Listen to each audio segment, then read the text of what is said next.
adalah lokasi pengurukan yang nanti akan dibuat jalan sepertinya ya oleh proyek PIK 2. Dan kita lihat kanan kirinya adalah sawah yang masih hijau ya. Tujuan kita di sini, mohon maaf ya Pak ya. Saya udah tahu, udah dengar bahwa kita bicara. Nggak apa-apa. Ya jangan emosi Bu, saya nanya. Saya merasakan sendiri. Woi Bung Ken, lahir batin. Lahir batin ini saya. Assalamualaikum warahmatullahi wabarakatuh. Sore hari ini 27 Januari saya bersama ada Pak Ismet, ada Pak Marwan, ada Pak Samsir, ada Jenderal kita Pak Sunarko, dan kita sore ini sengaja melewati satu kawasan yang terdampak PSN 2 juga di Kecamatan Monjong ya. Kecamatan Kronjo.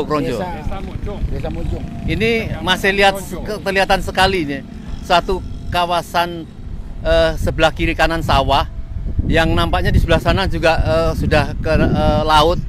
Ini yang akan terdampak PSN 2 masih segar sekali ya. Kita lihat puluhan truk yang sedang melakukan kegiatan cut and fill ya, membuat jalan utama nampaknya ini nanti akan seperti kayak jalan utama nanti menembus ke pantai sana. Ternyata yang sudah kita ramaikan satu kejahatan yang aneh di negeri ini sampai diributkan, sampai hari ini juga pun masih tetap melakukan suatu kegiatan-kegiatan cut and fill.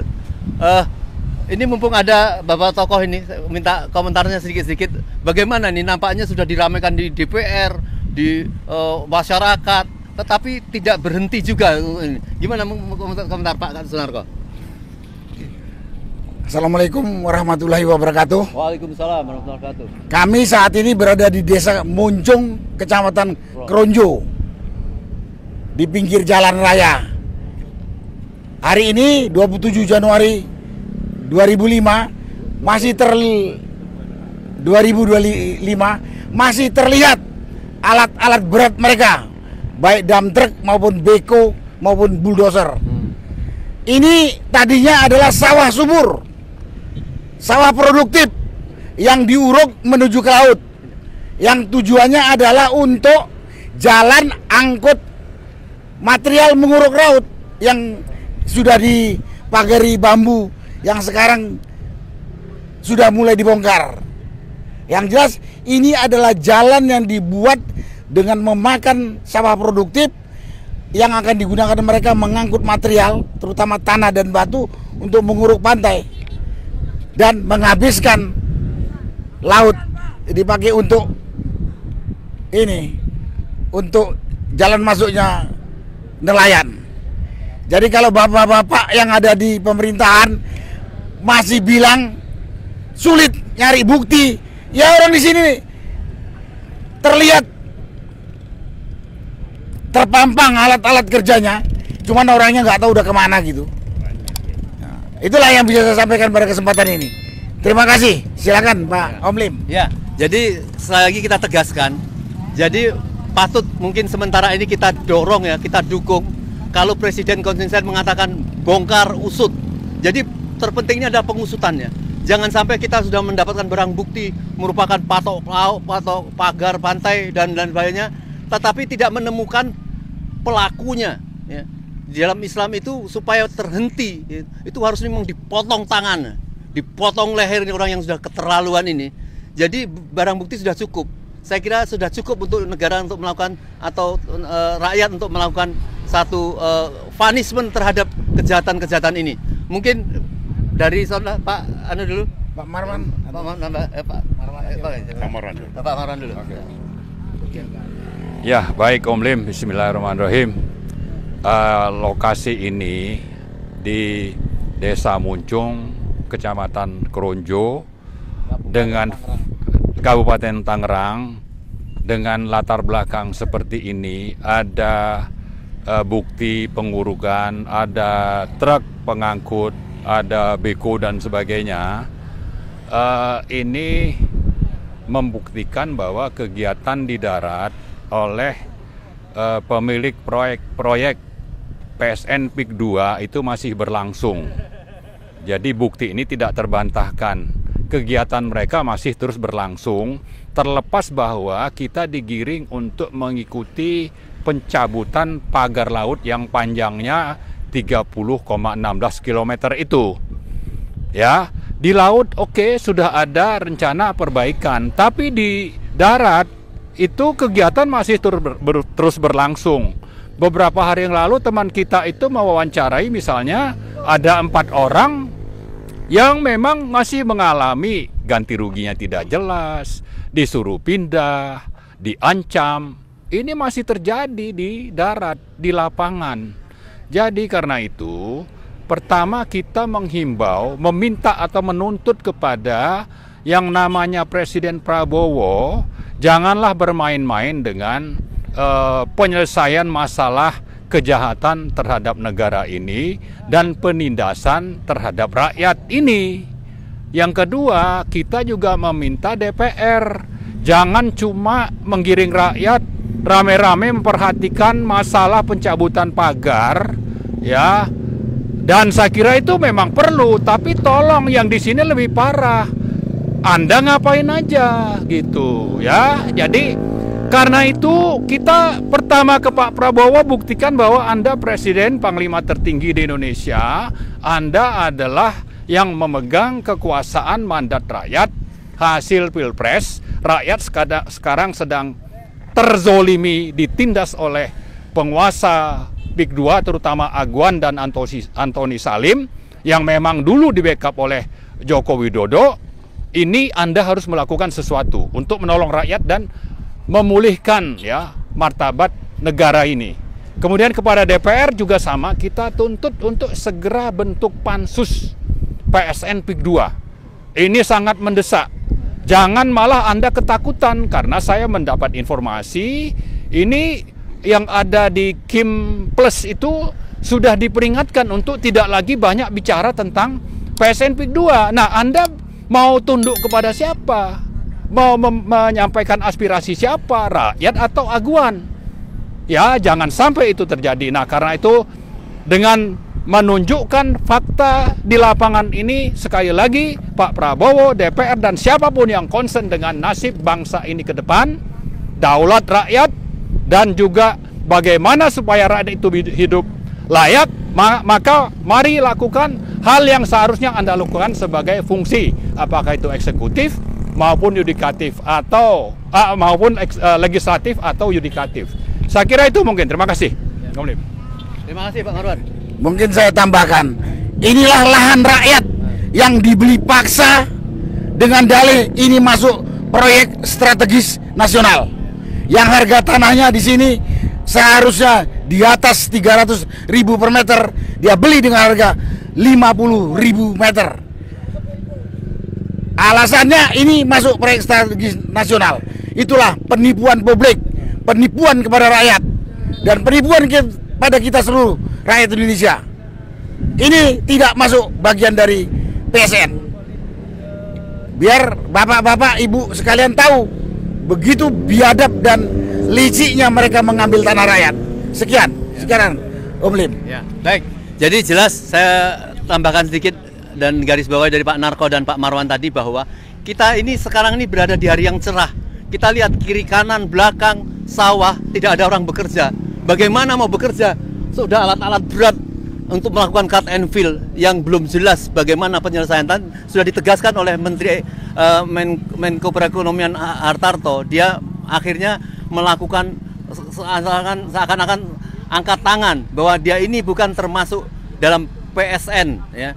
Ini hanya akal-akalan perluasan dari PIK 2 yang bisnis. Maka rakyat diminta, kalau Pak Narko tadi mengatakan lawan, ya, rakyat jangan mau dihardik dengan tanah yang harga murah. Kalau ini memang mereka untuk bisnis, mintalah harga semahal-mahal yang masuk akal bagi Anda, yang Anda bisa membuat sawah baru, rumah baru, ya. Apakah itu dengan harga 500 apa 1 juta, sangat pantas. Jadi kalau diusir-usir seperti ini, apa yang akan ditindaklanjuti oleh Komisi 4 ya, di DPR yang sedang membahas itu. Jangan hanya ngalor ngidul mencari simpati masyarakat, tapi tidak menyelesaikan di lapangan. Mungkin terakhir Pak Samsir, silakan Pak Samsir. Oke, Assalamualaikum warahmatullahi wabarakatuh. Ya, memang tadi disampaikan oleh Pak Narko, Bang Marwan maupun Om Lim. Kalau di belakang kita ini, ya memang masih banyak alat-alat berat. Kiri kanannya itu masih kelihatan itu bekas-bekas sawah produktif.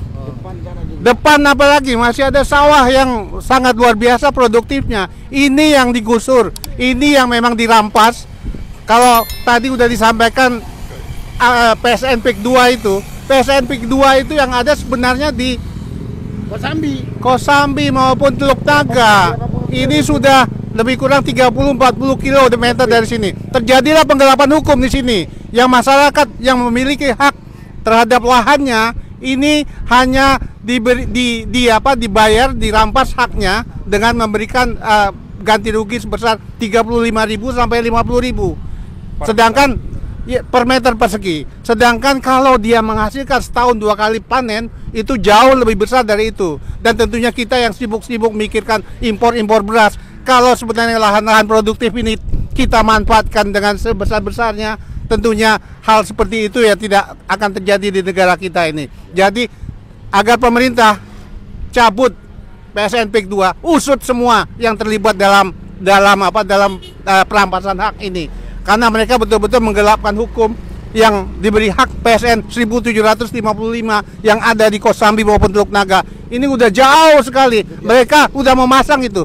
Di dekat sini ada yang namanya kantor pembebasan lahan PT Kukuh Mandiri yang bekerja sama dengan yang didukung oleh Abdesi. Jadi di sini memang betul-betul dirampas lahan yang milik rakyat ini dengan semena-mena mengatasnamakan PSN PIK 2. Terjadilah penggelapan hukum. Ini harus pertama dihentikan, kemudian diusut orang-orang yang terlibat masalah ini. Terima kasih. Assalamualaikum warahmatullahi wabarakatuh.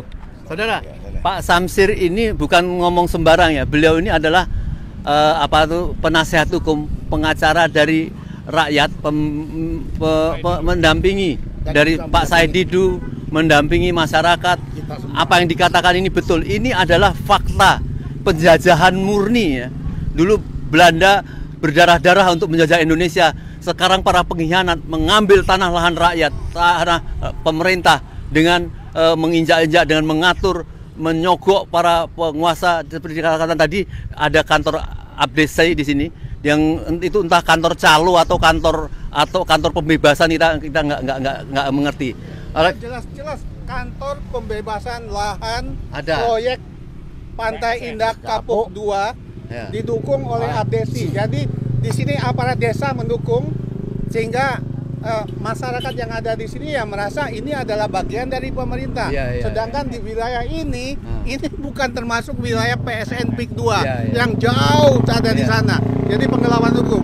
Jadi harus diusut tuntas. Pertama dihentikan dulu kegiatan seperti ini. Masyarakat yang mestinya bisa memanfaatkan lahan-lahan sawah ini bisa beraktivitas kembali. Oh, sekarang ini terhenti semuanya di sekitar sini. Ini sangat memprihatinkan, Pak Lim. Terima kasih. Baik. Sedikit Pak Nur mau nambahkan. Oke, Pak Ismail. Ya. Terima kasih. Assalamualaikum warahmatullahi wabarakatuh. Saudara dan sebangsa dan setanah air, hentikan proyek ini, hentikan segera yang seluruh yang terkait di sini, baik kementerian, dinas-dinas, sampai ke bawah Abdesi yang terlibat. Tangkap, Pak Adili, panggil semua itu yang pemasangan pagar. Sudah jelas pelaku-pelakunya. Siapa pemborongnya, siapa kontraktornya, siapa induknya yang di atas. Jelas Aguan dan Antoni Salim. Di backup oleh Jokowi, kata beliau nih. Dan memang betul, proyek ini jadi ini kan atas prakarsa Joko Widodo. Kalau bukan Joko Widodo tidak akan jadi nih proyek ini. Jadi rakyat sudah bosan melihat tingkah laku daripada aparat-aparat yang ada, baik yang instansinya terkait maupun legislatif, eksekutif, dan yudikatif. Hukum tegakkan, jangan takut. Apakah karena memang disogok sana sini atau apa? Ini kasihan rakyat di sini, kasihan rakyat di sini nih. Olehnya itu, Bapak Presiden, kita berterima kasih sudah dicabut pagarnya, tapi tidak hanya sampai di situ, tidak hanya sampai di situ.